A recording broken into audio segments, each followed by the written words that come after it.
欢迎两位哈。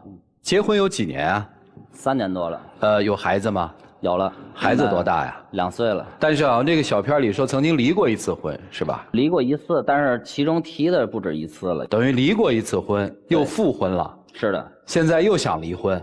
是的。谁想离婚啊？我想离婚。这个第一次因为什么离的婚呢？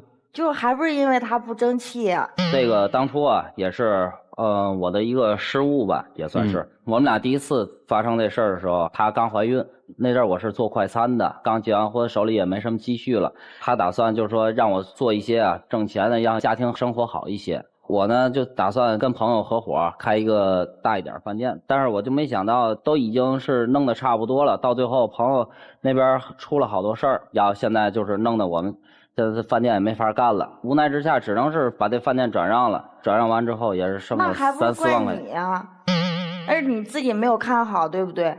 前期你也知道，我不是看不好，我前期做了多少功课了。我相信这事儿你要聊起来很长很长哈。概括起来就是，总之是他投资创业失败，是这意思吗？对。你会觉得说是因为他的眼光不好，是这对。这个失败不是经常的事儿吗？做买卖大概说一下就挣的好像很少哎。那他后来天天就是那个样子，然后我说他2句他就受不了了。你说你天天这样说我，是我投资失败了，但是我出发点是好的，当初还是你说想让我给你们俩一更好生活，我才会去想办法了。假如说我当时还继续干快餐的话，我也许不会是这个样子，对吗？那你结果呢？后来我就说你2句，你就天天萎靡不振的，那我看着更来气了，那我就可不跟你离婚呗。您的意思说，并不是单纯的因为他投资失败，您跟他离的婚，而是因为他那一段时间的状态特别的消沉，所以离的婚，是这意思吗？同意了。当时我本心是不同意的，那次是喝完酒之后呢，我把手机就关机了，我想一个人好好冷静一下，就跟朋友去网吧上网了。转天呢，回到家想睡一觉之后再跟他解释的，但是没想到呢，就这个期间，他连觉也不让我睡，一直在那骂我。我在家里等了你一宿啊，联系也联系不上，然后你早晨好不容易回来了，我一宿都没睡，那你一句话都没有，你就睡觉呀？我想跟你解释的，但是我想是嘛，等咱俩冷静一下，再把这事儿说清楚不好吗？冷静啥呀？能冷静吗？当时我们俩就这样就。所以从您的角度来说，实际上面同意是当时情绪的一个堆积，是吧？当时就没离成。到了民政局之后呢，然后他需要是上午排一次队，登完记之后，咱们就不说这个过程了。那什么时候又离成了呢？这个期间我们俩去民政局，这就是说第2次还有了。你还好意思说第2次？我从微信上找人给孩子买的枕头、被子什么的，他出去玩，我说那个你顺道那个给我捎回来，跟他交代了好几遍，然后他就给我弄丢了，知道吗？哎呦，我可生气了，然后我俩就吵架了。当时我确实不知道。你说一个孩子的枕头被子，你说谁会去拿这些东西啊？你每次都这样，知道吗？你每次都你以为。后来去民政局离成没离成啊？这次也没离成，就还有一次就是又去了。对。3进宫来。然后我去朋友家吃饭，然后我俩走的时候就因为一点事儿，我就说了他2句，他就给我扔到马路上，他就自己走了，那你说知道吗？马路上这么多人，而且我们从小区出来。他在那大吼大叫，就是你这么没用啊，你这么那什么的，就一直在那说。我一开始我也不是就是特别那样凶你，对吗？我一开始我就不高兴了，我就想让你哄哄我，但是你从来你都是这样，每次咱俩吵架你从来都不哄我，对吗？那我后来吵，我还是想让你哄我呀，但是你还是不哄我呀。你说在外边咱俩闹来闹去，让别人不看笑话吗？那你就给我扔马路上了。我们家住25楼，我自己爬上去的。这电梯呢？电梯因为得刷卡，我没带钥匙，爬楼上去他还不开门为啥不开门？因为从家外边回来之后，我认为他是有钥匙，因为我给他放钥匙了。当时就是在你的兜里，只不过你没找而已。反正不就因为这就离了是吧？离婚当时这个孩子跟了谁呀？跟我。然后什么时候复的婚啊？我们俩就是虽然是离婚了，但是没有离家。他没离家。对，因为回来后想了一下。他毕竟带了一个孩子，而且当时哺乳期嘛，也是河南的家带，我不可能让他自己一个人去河南。然后当时呢，就是说在家里头让他先住着，然后咱俩生活上就是毕竟彼此这么长时间了，可能也或多或少都无所谓了。然后后来我说哪怕你先住这儿，然后后来到时候呢，就是过了有这么一阵儿吧，也没用多长时间，然后我们俩为了孩子也好，是为我们俩之间的感情也好，就再把婚给复了。哦，现在又要离婚了？复婚多久？从复婚到现在有多久啊？快1年吧。是谁想离？因为中间他干投资失败之后就一蹶不振的我就看他，我也指不上他，我就让他在家看孩子，我就上班去了然后就有一次我都不知道这事儿，我就见到了姐姐，然后他告诉我就是谁的姐姐？他的姐姐。然后我去找他的时候，他告诉我就是他问他借钱了，我都不知道这事儿借了有2次，一次借了3000，一次借2000，我都不知道这事儿他就问我说他也没还，这是怎么回事啊？当时我也跟你解释了，我是为了帮朋友嘛。你都得指我，你还帮朋友？那你跟我商量了吗？你跟我说都不说。那我跟你说的时候，这事儿有用吗？你有什么事从来都不跟我商量。你说这事儿我要跟你说的话，你肯定不会同意。当时朋友也是真有困难，反正这日子就没法过了，是吧？觉得对，就没法过了。我听编导说你们经常争吵啊，昨天也因为一点小事吵的，可能今天差点节目都不能来录，是吗？对。啊，什么事儿？方便透露一下吗？还记得起是什么？我给你买了水果，我这个人可能是在家带孩子带的，就是有点洁癖。然后桌上呢，我看有水果，然后他就是那个就给拾上了，就是他是可能我认为是烂的，就是坏的水果。我还吃呢，我还正吃着呢，我就去了趟那个出去一趟，他回来都给我扔了。然后后来我从来他就是这样，就干什么事从来都不问我，知道吗？我大半夜的不问我还吃不吃？我跑出很远，然后才给他买到这水果。当时已经12点多了，你看我给买到这个水果，转天他看到这个水果的时候大发脾气。行，我问问啊，是真想离婚啊，还是跟以前一样说着玩玩的？你说跟他这样的人怎么过呀？啊，他是哪样的人啊？又没用是吧？然后指望我就算了，自己还天天的主意特别的多，然后从来都不跟我商量有什么事。所谓的没用就是不能挣钱呗。对呀。然后还脾气不好是吧？对呀。啊，你想过吗？我心里肯定是想啊，为这个家也好，为了孩子也好，因为毕竟在一起很多年了。行，我问问啊，我问问您，从投资失败到现在有多长时间了？有这么大概2年多3年差不多。干嘛不干点什么呀？我也想以前不是做快餐的，接着做不得了吗？是啊，我打算做的，但是呢，他现在对我就是，您刚才也听见了，他对我就是干啥都干不成，再给他他就是认为我什么也不行了。那你本来就这样，你还就不懒得说你。小片里面也说了一句话，你们是裸婚，对不对？对啊，当初看中了他什么呀？眼瞎呗。这是气话啊！现在眼睛还瞎吗？现在就是看透了。哦，看透了啊。对。那说说当初眼瞎的时候，就瞎子摸象的时候，摸的是哪一部分啊？那可能当时看他就是那阵儿开快餐，然后干的他还看着还算上进吧，长得也还行吧。现在这都没有了，人不是还这样吗？看烦了已经。啊，是看烦了。他现在哎呀，反正就是怎么看。那你说说你的离婚打算吧。我想的是离婚之后，反正孩子到时候想办法呗，要么就让他爸带，要么就想办法叫我妈带呗，想办法。交给老人是吧？对。然后你还跟他一个屋檐住吗？我就上班了，我天天我也不跟他住了。哦，我怎么觉得你这离婚也没想得特别清楚啊？反正行，我接着问啊，憋屈不？肯定憋屈。你当初娶她是因为什么呀？当时啊，我们俩在朋友，就也是算撮合吧，在一起认识。就是你感觉他这个人啊，就是特别踏实，特别是那种适合结婚的。他现在还适合吗？现在也是。适合你怎么跟人离了婚呢？当时就是一时气不过，其实心里还是不想。你说你其实一直心里难受，是因为他说你没用，对吧？对。为啥不做点啥呢？我现在主要就是没有本钱嘛。这个开个快餐档要多少本钱？小一点2、3万也许就够了。如果我没有记错的话，你不是问你姐姐前后还借了5000块钱借给朋友吗？是啊。借去啊，真想干。你真想用钱的时候，我看你也没通过他呀。我现在不考虑到了吗？考虑到这个问题了。我现在也是跟他商量一下。想过吗？想过。真想过，假想过。真想过。那你说说你们这个离婚到底是因为什么？他现在对我就一点鼓励没有。我想是什么？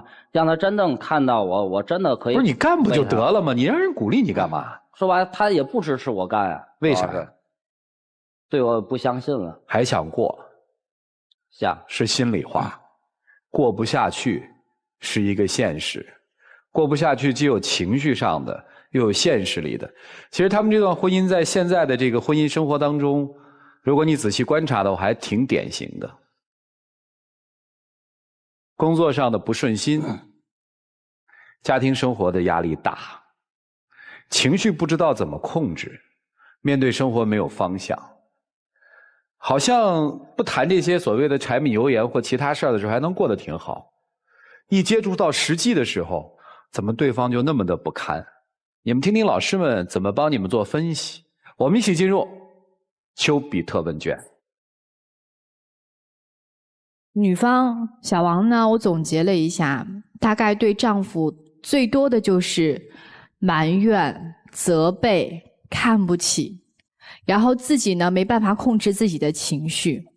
王女士，你觉得投资这件事儿，投了钱我一定能保证我能赚到钱？不是，不是吧？所以你也承认，如果这个钱是你投出去的，也有可能是有风险的。就算这个店他们最后做成了，也面临生意失败的可能性和风险，对不对？对。所以为什么一味地只责怪自己的丈夫呢？老子说，大道之行不责于人，就是我们在发生一些问题的时候，不是第一时间去想到责备身边的这个人。我们如果发生问题，第一想到的是我们怎么样去面对它、解决它，把情绪放在第二位，把解决问题放在第一位，那也许你们不会是今天这样。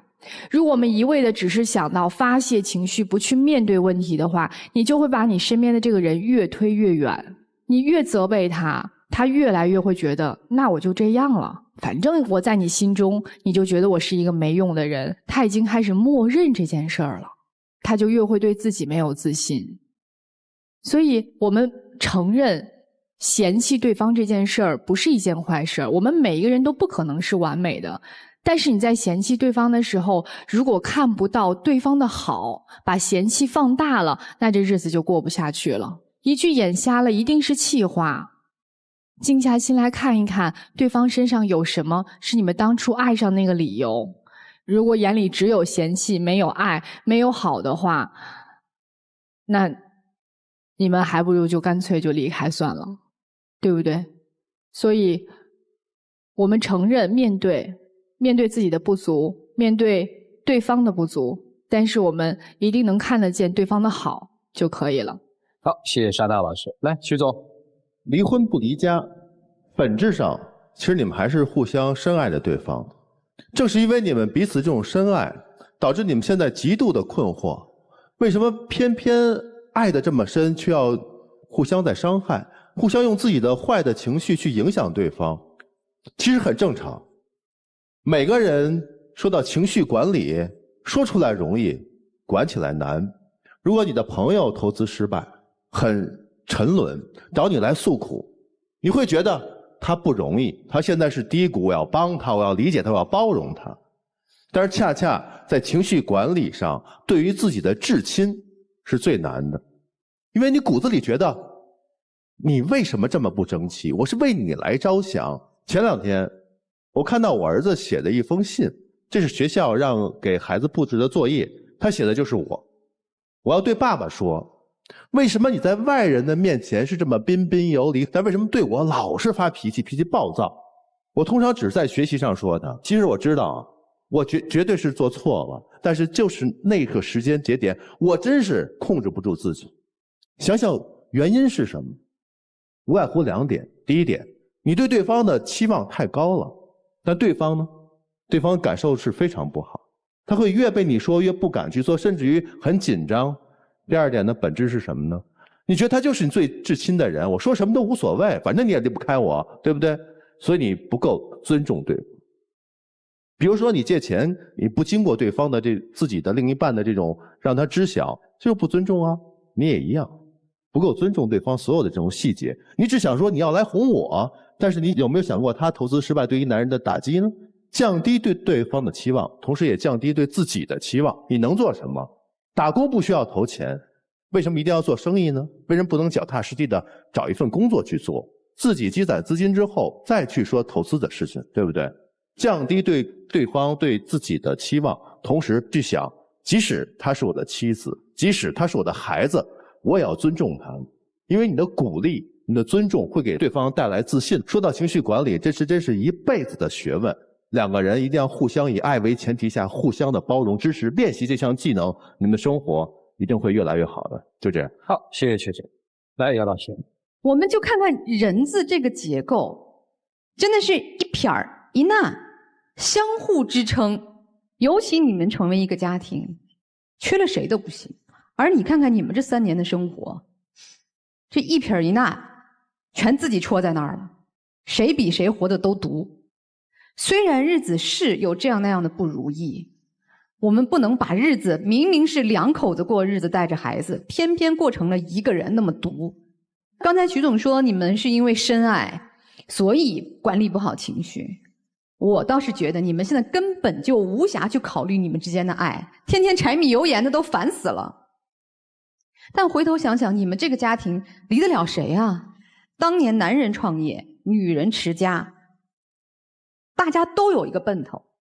不可意料的是，生意失败了。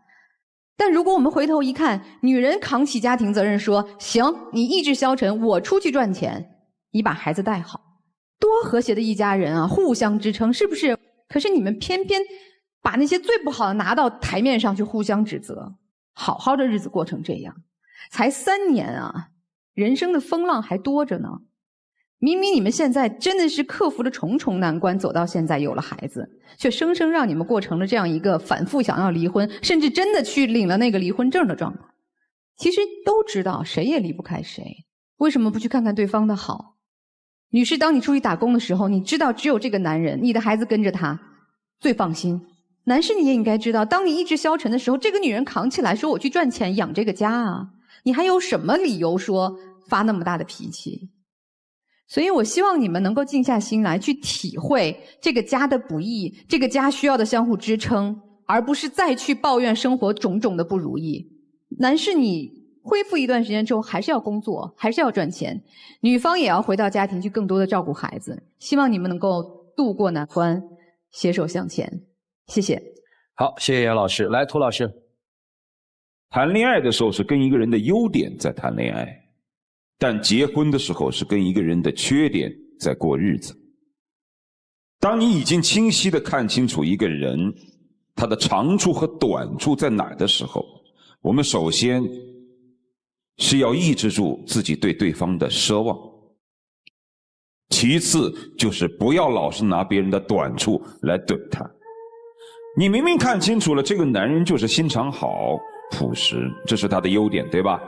你也知道经历了一次创业失败之后，你知道他挣不了什么钱，那我们是不是应该帮助他扬长避短，要鼓励他的善良和朴实，不要老是把他不能挣钱这事儿挂在嘴边上，说你无能。你跟一个月只能挣3000块钱的人，一天到晚跟他说你为什么挣不了1万，你为什么挣不了2万，你不是找不痛快吗？他难道在你这种辱骂之下，他能变成比尔盖茨吗？他就这个能力。那我们就要帮助他体现自己的价值，扬长避短，这是一个妻子的责任。你说呢？指责一个人太容易了。而对于男生来说，你也看清楚了这个女人，她就是脾气不好，但她的心是一直在你这儿。无论是在裸婚时候的不注重物质，还是虽然天天指责你无能，该挣钱养家挣钱养家，她是做也做了不落好。你也认清楚了她就是这样的一个女人，那为什么在她发泄情绪的时候你就不能嘴软一点？你也知道她是无心的，对吧？你也应该帮助她扬长避短。其实夫妻之间，第一要做到不强求，不强求对方做自己做不到的事情，其次就是要帮助对方扬长避短，感受到自己在婚姻当中的价值。那些在婚姻生活当中一天到晚骂对方是个蠢材，结果就越骂越蠢，自己也开始变得蠢了。尤其是不要在外人面前老说自己的丈夫无能。其实结婚表面上是找一个人来，其实是通过找一个人来看清自己的不足。你要是真的找到一个特别能挣钱的男人，他有这样的长处，那你拿你的什么长处就补别人的短处呢？好吧，以己之长补对方的短，这才是夫妻的相处之道。就这样。好，谢谢涂老师。有没有爱你们自己品。只想问一点，你们俩吵了那么多次架，离了那么多次婚，有人主动的在吵架之后反省过自己吗？说我是不对的。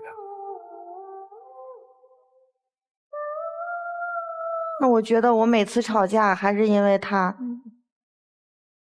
你呢？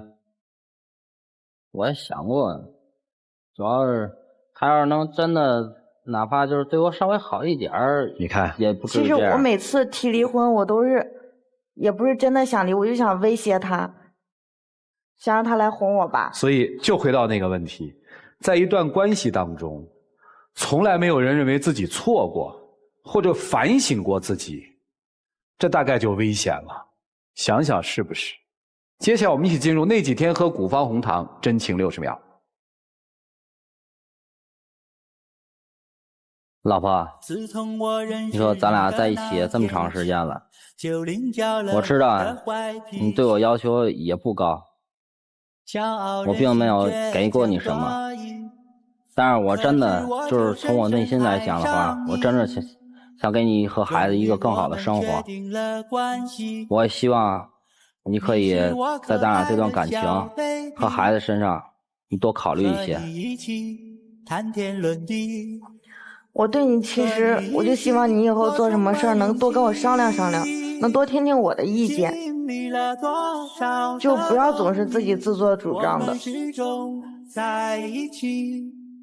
以后你说什么就是什么，可以吗？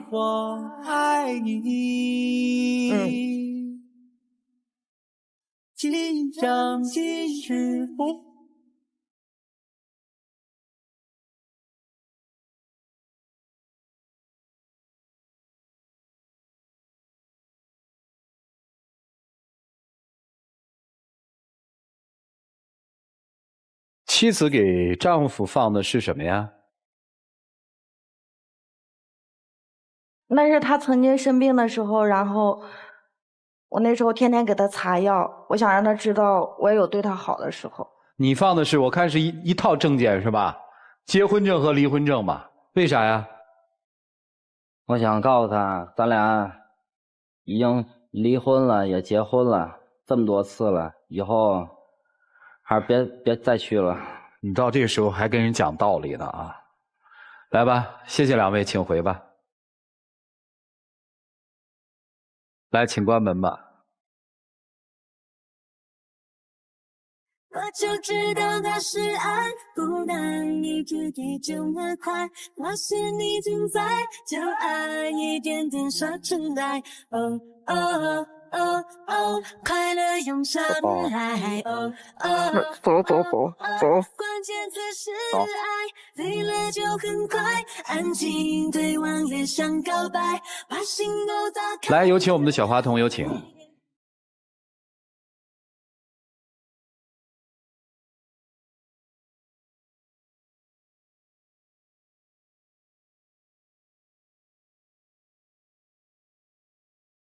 各位请见证。老婆，以后我都听你的，以后你想让我做什么，我肯定会努力达到的，请你相信我一次，再给我一次机会吧。希望你说的都能做到。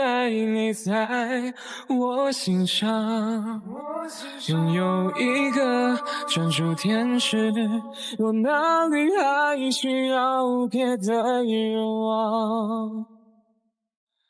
哦，要不是你出现，我一定还在沉睡。来，谢谢你们，谢谢你们啊！